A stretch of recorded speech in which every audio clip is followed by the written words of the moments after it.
When practicing deeply the prajnaparamita, perceived that all five skandhas are empty and was saved from all suffering and distress. Huge statement. So there's something you can study and realize, and then you will have no more suffering. And the things that you study are the five skandhas, or the five aggregates, and how they're empty. At our last exploration, which was I think 2 weeks ago, so if you weren't there, you can listen on the website if you like, or on YouTube. We did a big exploration of these five skandhas, which you might recall, or you can just be learning now, were a sort of analytical meditation method from the Buddha to unhook us from our nasty attachment to our insecure, guarded, never quite enough selves. And the way he suggested you do that is to stop, to pause on your persistent belief that everything is happening to me, which is what we tend to emphasize, right? The me side of the equation. And pay more attention to the everything side of the equation. Really notice the things that are happening, the experiences you're having. And then he said you might notice that those experiences, without fail, according to this teaching, can be placed into five different categories. And they're not the usual categories we think about when we're thinking about our experience and who we are and what matters to us and why such and so shouldn't have said that and blah, blah, blah. And that just doing that, really doing that thoroughly in an ongoing way. And it did help, I think, with these kind of teachings that the Buddha's original students were doing this full time, camped out on the edge of town, just begging for a meal in the morning and pretty much not doing much else other than meditate on these teachings. So we have a little bit of a disadvantage in that way. So it probably just takes us longer. We do a couple times a year do practice living in that way, where we're just receiving our food, the food that's offered to us, and walking in silence, living in community, camped out. In fact, the main place we go is called the camp, although we sleep inside, most of us. So we do this, but they got to do it all the time, which I'm sure had its challenges too, as you would imagine. These were humans. But the five categories to consider as the possibilities for every iota of experience, every moment of experience, are these. Form, just seeing the physicality of things, the form of things. Especially the experience of the body is a tangible experience of form. But not to feel the body exactly like this is my body, but the body as a collection of sensations, different kinds of body sensations. The second one in our translation is translated as sensations, which is a bad translation. What it is what's probably better called feeling tone in English.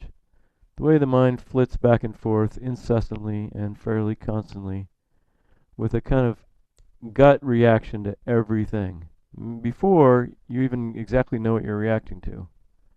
Stuff you like, stuff you don't like, good, bad, indifferent.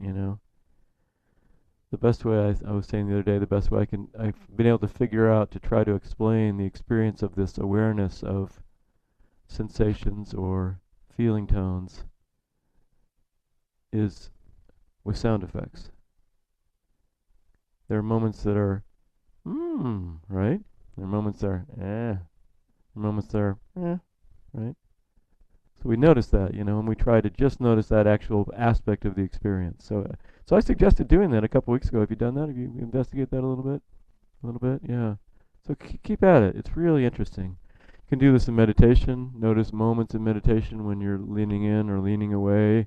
This is what I like. This is what I don't like. Pleasant, unpleasant is the usual translation of the categories. And can you just leave it at that? That's the salvic part of it, the freeing part of it. You can learn to just say, "Oh, pleasant breath," and not be like, "How do I get more? I'm getting it. Hey, everybody, good meditator." Right?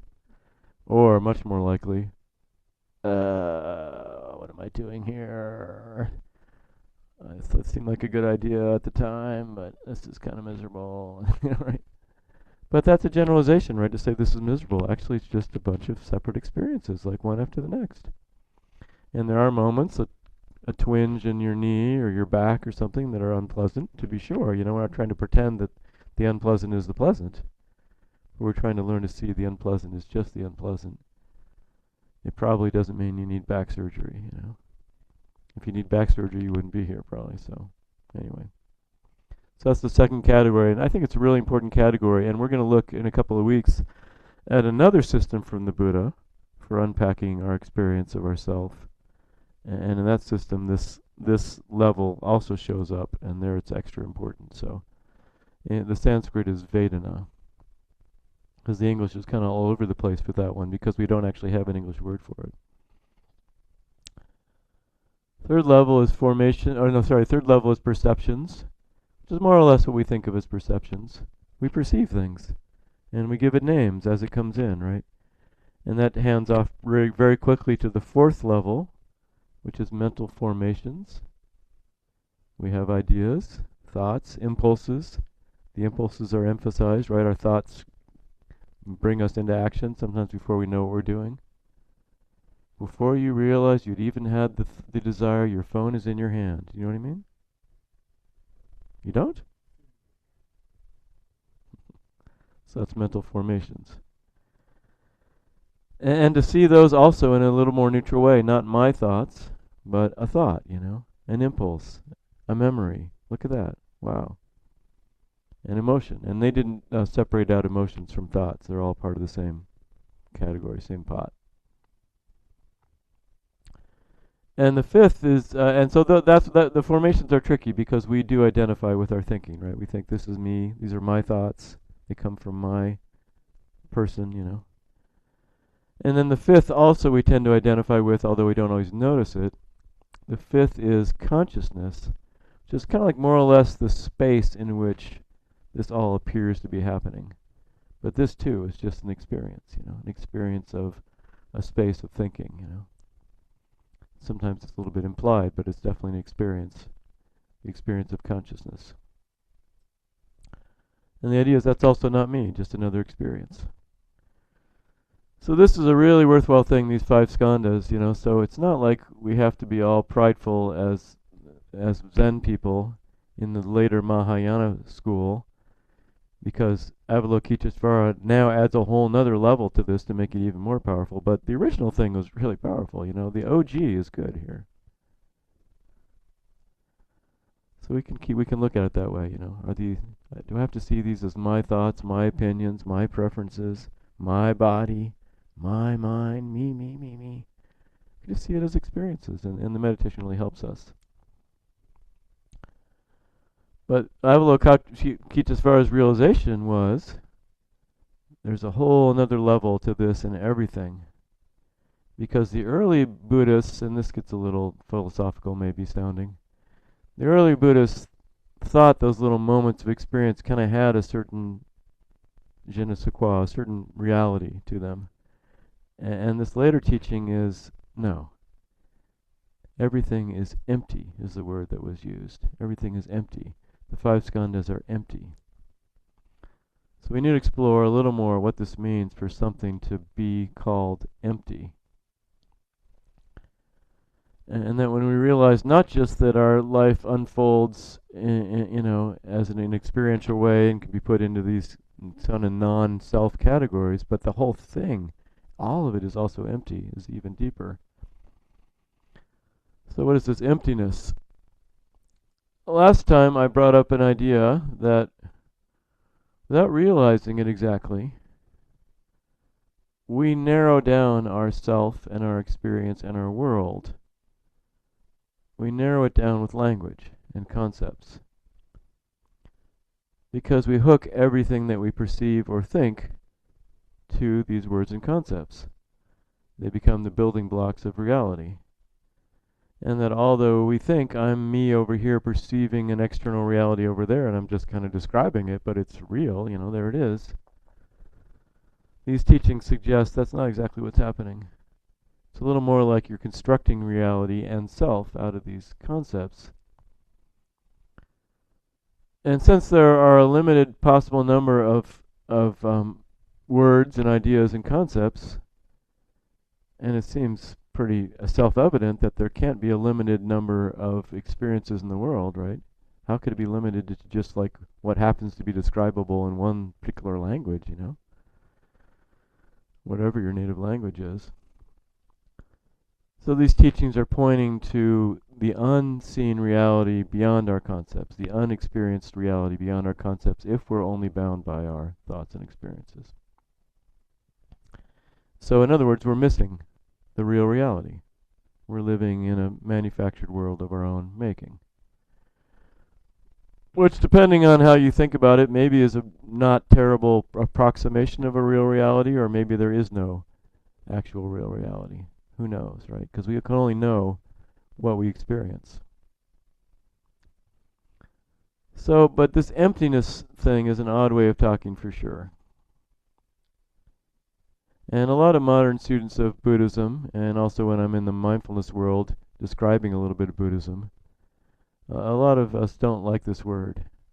Because it sounds like so negative, right? Empty. And actually, originally, sometimes they use the word void, even worse, you know. All things are void, you know, null and void. You know, it's no wonder that Buddhism seemed like a big downer. But then this is fair.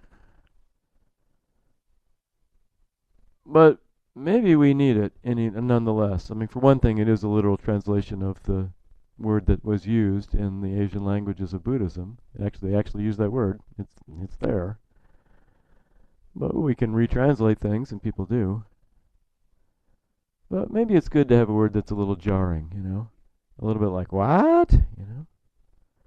Because we need to be shaken up a little bit, because we're, without realizing it necessarily, too much believing our idea of who we are and what the world is. So this challenges us a little. To have something a little jarring, a little confuzzling. My spell checker didn't like that word confuzzling. What's wrong with that? Just to shake us a little bit loose, you know. I sometimes think about these teachings as a kind of yoga of the mind.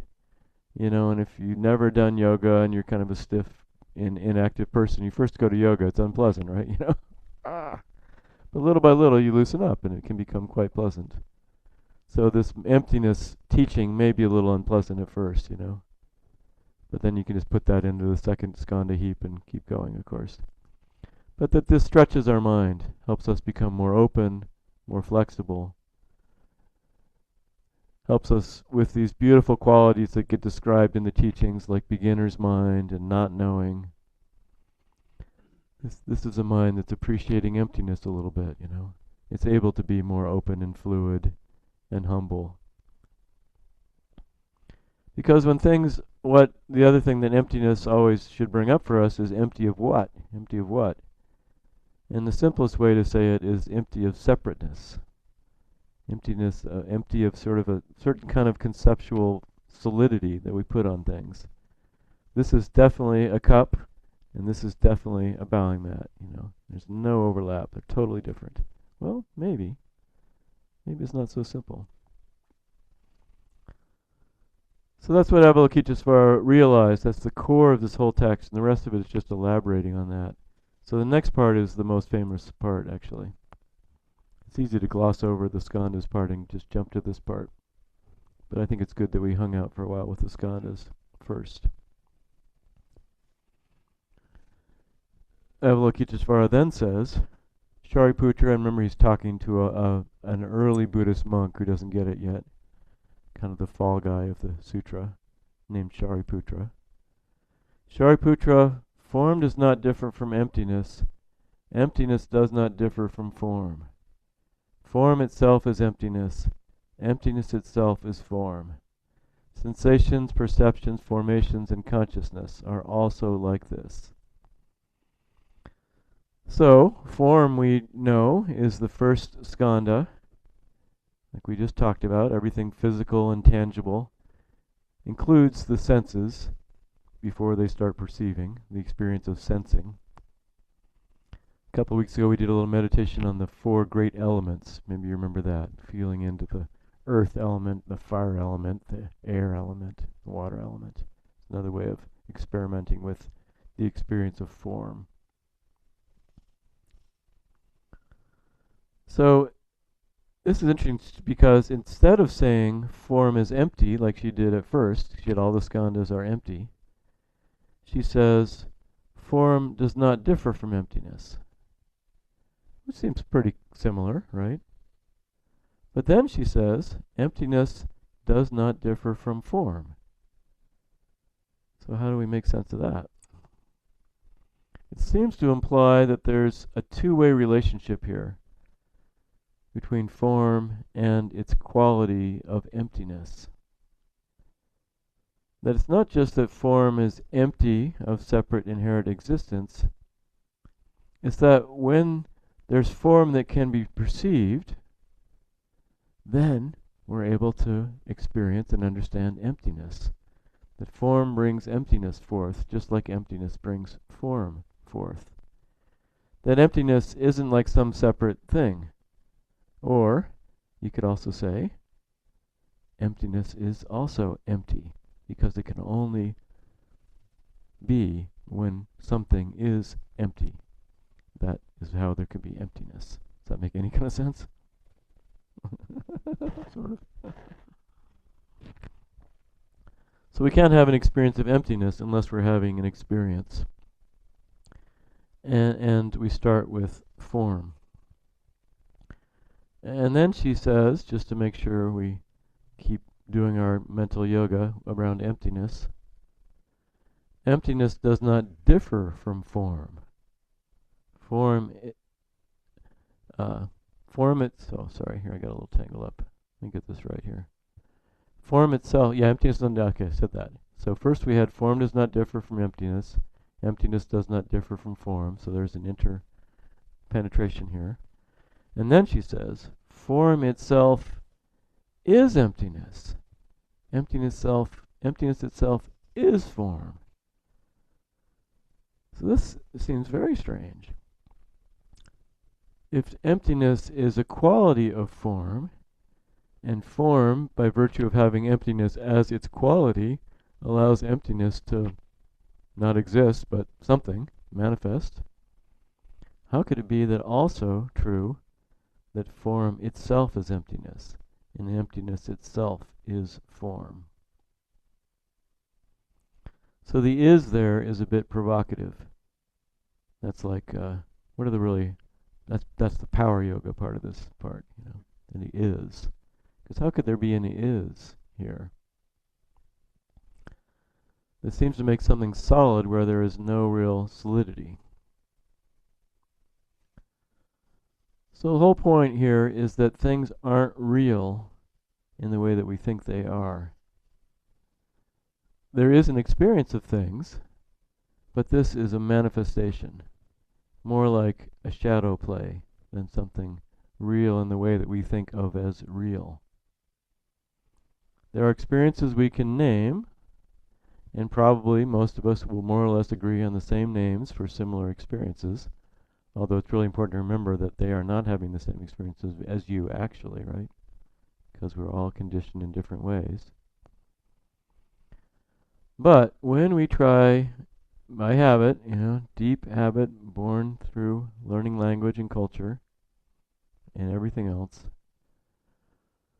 when we see them as solid and real, we want something from them. We want the ones we like to stick around and be satisfying and be useful and be reliable and never break, right? Whenever there's form, whenever there's form and we don't realize the emptiness of that form, we naturally try to get something out of it, you know. We want it to behave in a certain way. And ultimately, and maybe it seems like it does for a while, you know. The car runs for a while, and then it doesn't, right?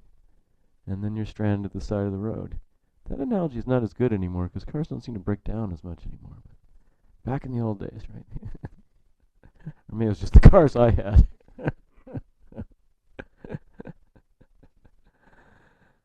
yeah, excuse the digression, but the great thing about having an unreliable Volkswagen bus was then you met people in the tribe.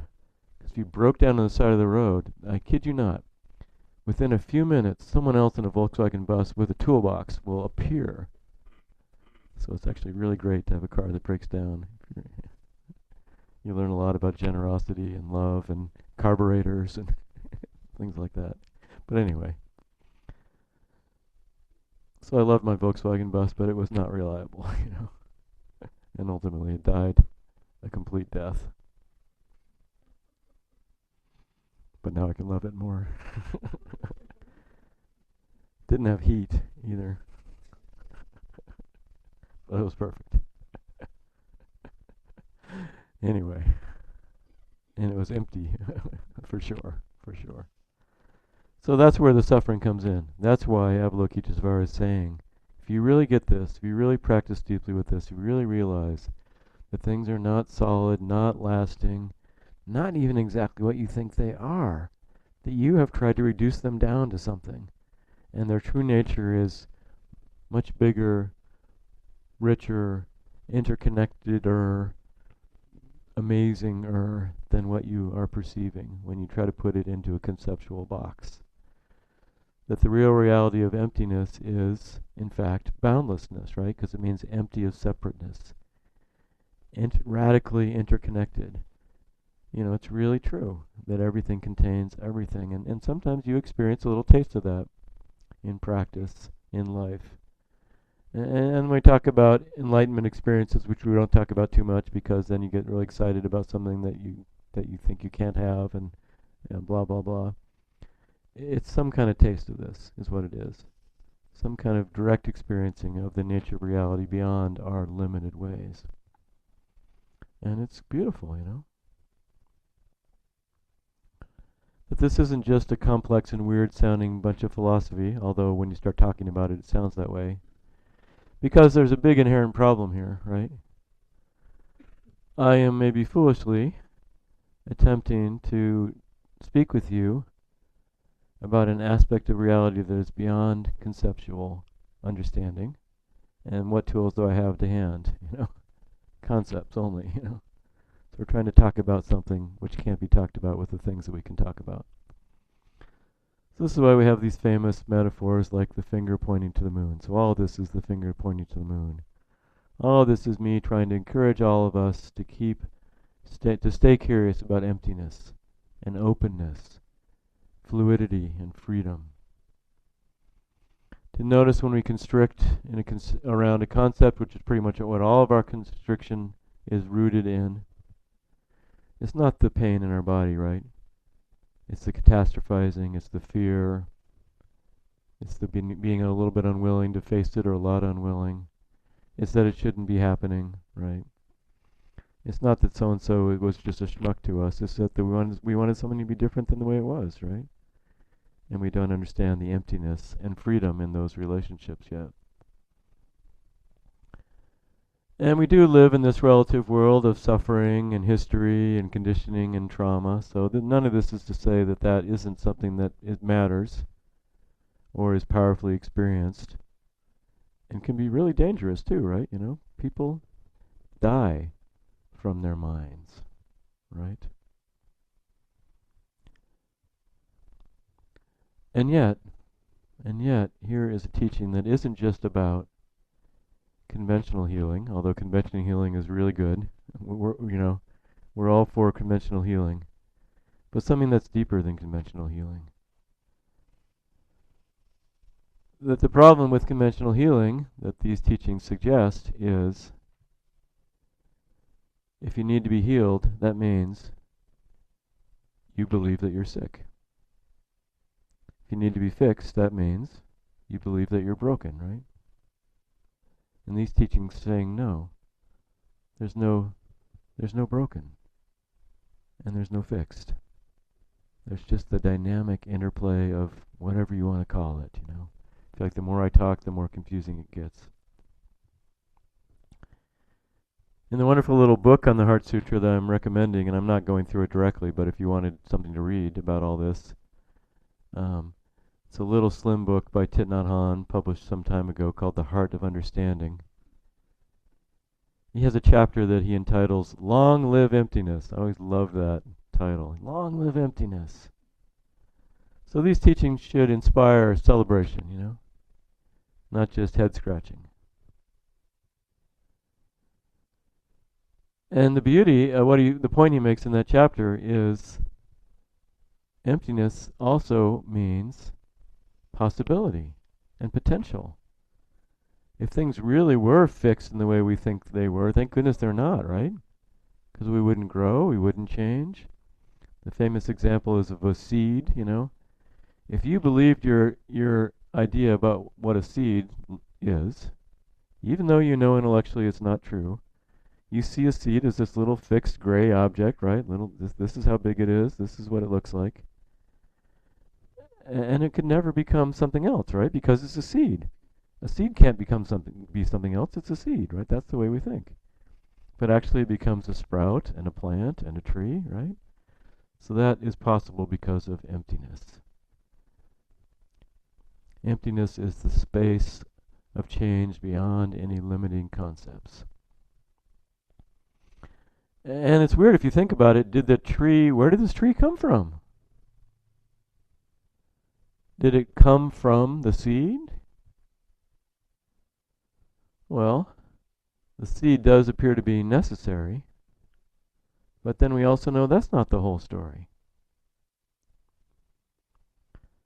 Maybe you remember quite some time ago we were looking into one of the chants we do in Japanese, or Sino-Japanese, called the Enmei Juku Kanon Gyo. That was a little while ago. We did a little translation bureau with the Chinese characters and everything. It was fun. Anyway, that reminded us that there's some layers of understanding in Buddhist epistemology which are really interesting around causes. What causes what? What causes the tree? And they have a lot of categories, but in there are two main ones, which confusingly in transliteration sound about the same. They're N and in. N and in. So don't worry too much about N and in, but the point is, everything does seem to have usually one, maybe more than one, kind of root cause. That's the in.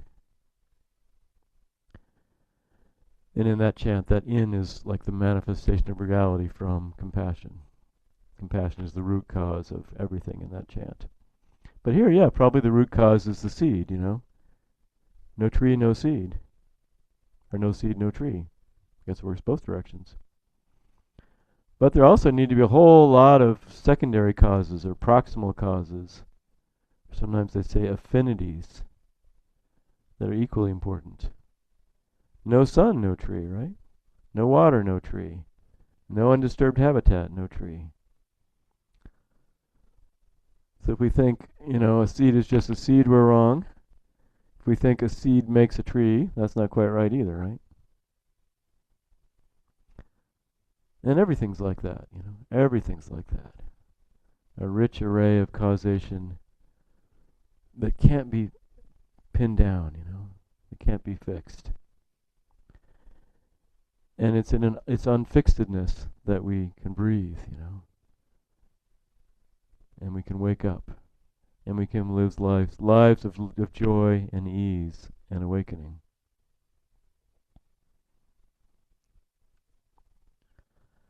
Another way to look at this is to think about space. Space actually is a kind of form, but it's sort of a formless form. So it's a good kind of analogy for emptiness, even though it's not quite the same. So let's do a little exercise right now. I've been talking a little longer than I meant to, so let's do some stuff. So try this out. Kind of soften your gaze a little bit and look around the room and see if, instead of zooming in on objects like, oh, that's a window, that's a door, that's rust, that's a piece of brown trim, see if you can see the space in between everything. See if you can actually see the space. Take your time. Maybe a softer focus is good. The space between people.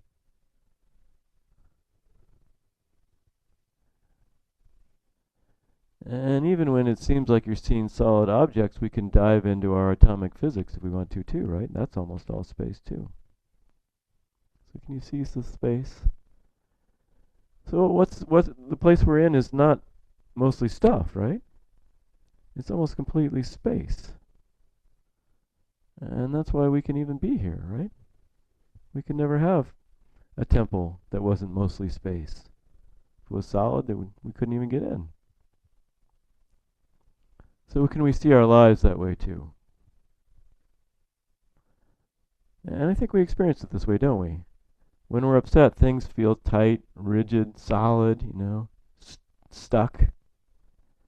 But when we're open and happy and connected, we see, no, it's all space.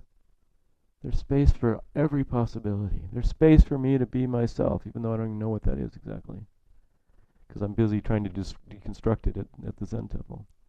But there's space for that too, There's space for being a not self. Fantastic.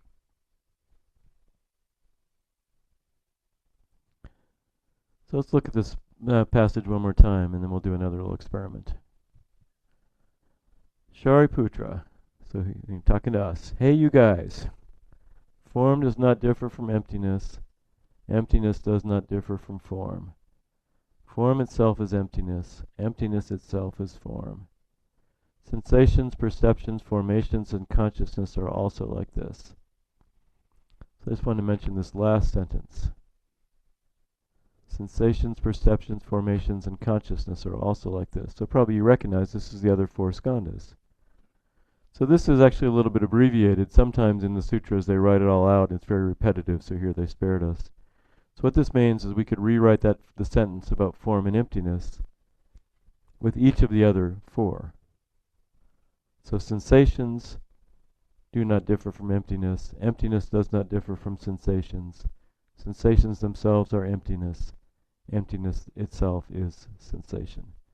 All these things are so radically empty and bring emptiness forth and are emptiness, and emptiness is them or is in them, however you want to talk about it. So one of the scholarly books I'm reading about all this quotes an ancient Indian commentator. Actually describes what they say, they don't quote it. So why do they do this big thing about form and then just leave the rest of it like a postscript? Was it just to save on ink or something? Or was it more deliberate? And maybe it was also more deliberate. Plus makes it easier to chant. So this is Donald Lopez, Buddhist scholar, saying, according to Prashasatena, great names. So an Indian commentator on this. Form is mentioned first because it is the most easily recognized of the five aggregates, and because, as the only physical aggregate, it provides the material support for the other four. Form is like a vessel, like the body's like a vessel, right? Form is like a vessel.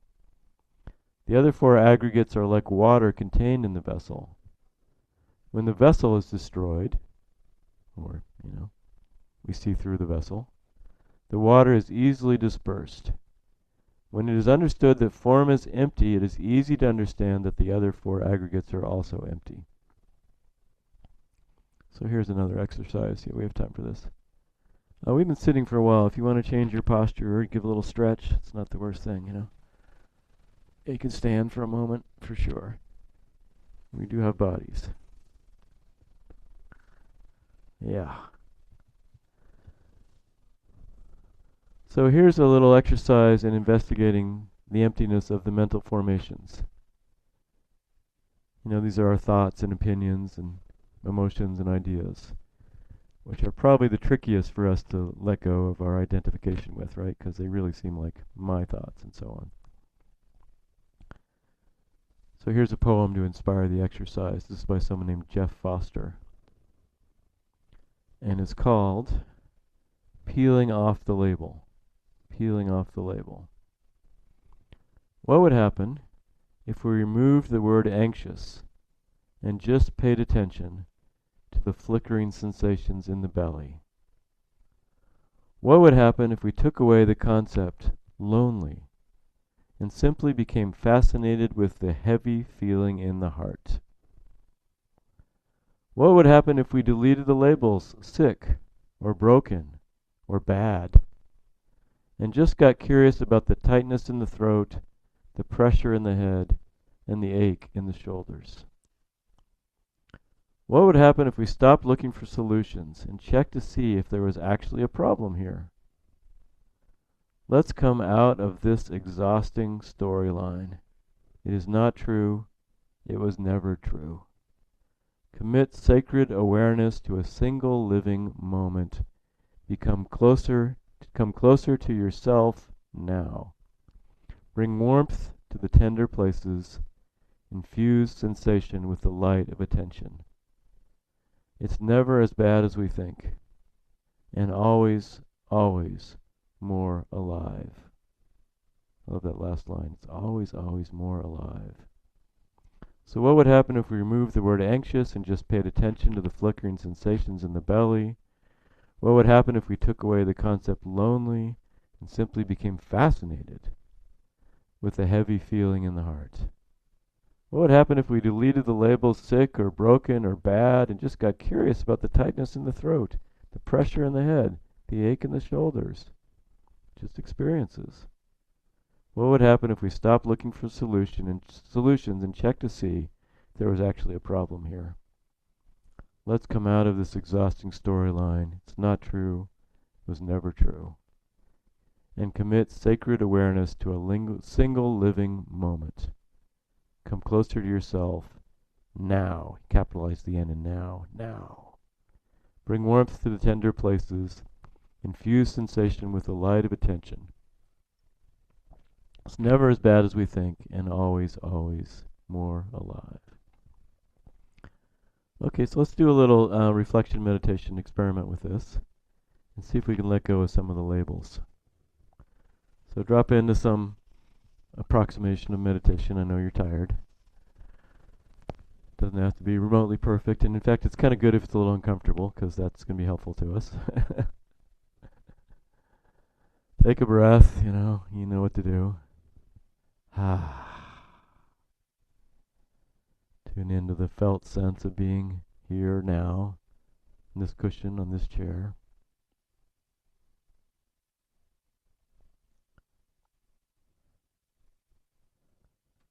And give your mind a little space to go to whatever grabs your attention. Maybe a discomfort in the body, say. Don't be too quick to come back to the breath or whatever. And linger there. Linger to where your attention is drawn. And notice if you call it something. If you label it in some way. What is that experience if you label it?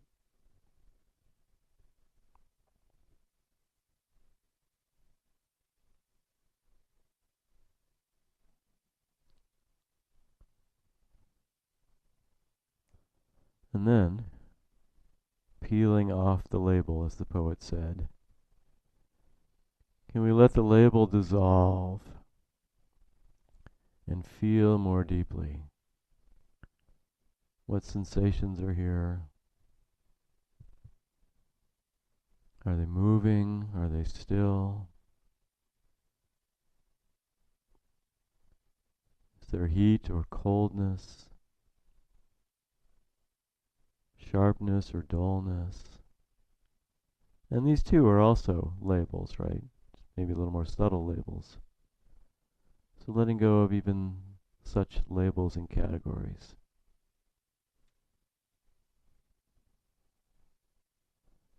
What happens if you allow yourself to be open and curious and really feel as a series of moments of experience, nothing you need to capture or describe, just to feel, just to be.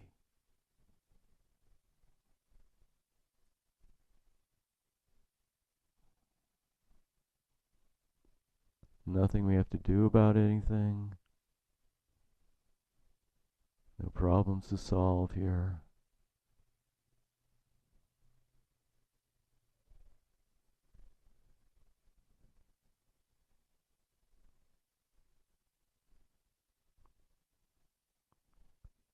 So maybe you can get a little taste of what they're talking about by just being. So meditation's a huge help here.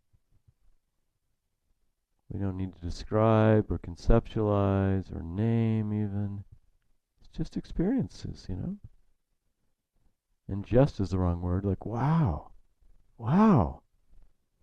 It's experiences. It's moments. It's our life.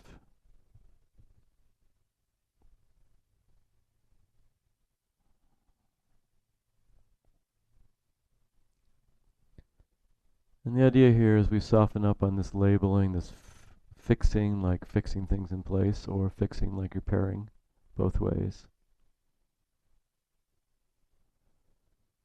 Just let things flow, you know.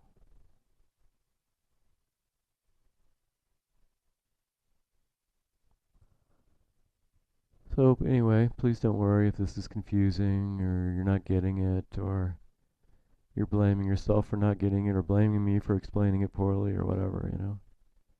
The goal here always is not to like learn lots of cool stuff. The goal is always about suffering and liberation.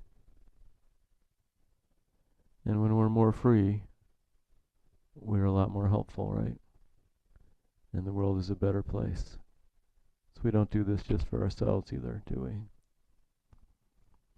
When Avalokitesvara says at the beginning of the Heart Sutra that through this realization you're saved from all suffering and distress, that's not just so you can have a party, you know.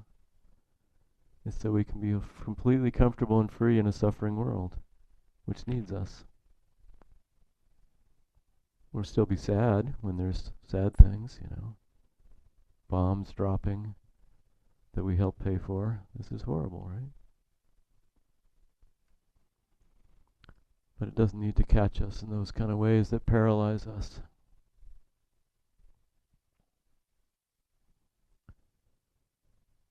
And anyway, maybe the teachings and the talks are more or less helpful to some of us, the meditation more or less helpful, the rituals by chanting, the deliberate mindful way of moving around the room. These are all different aspects of the same thing, right?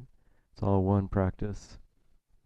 So you don't have to get too worried if one part has more resonance or something like that than the others. That's okay too. But it's all of a piece, you know. It's one package.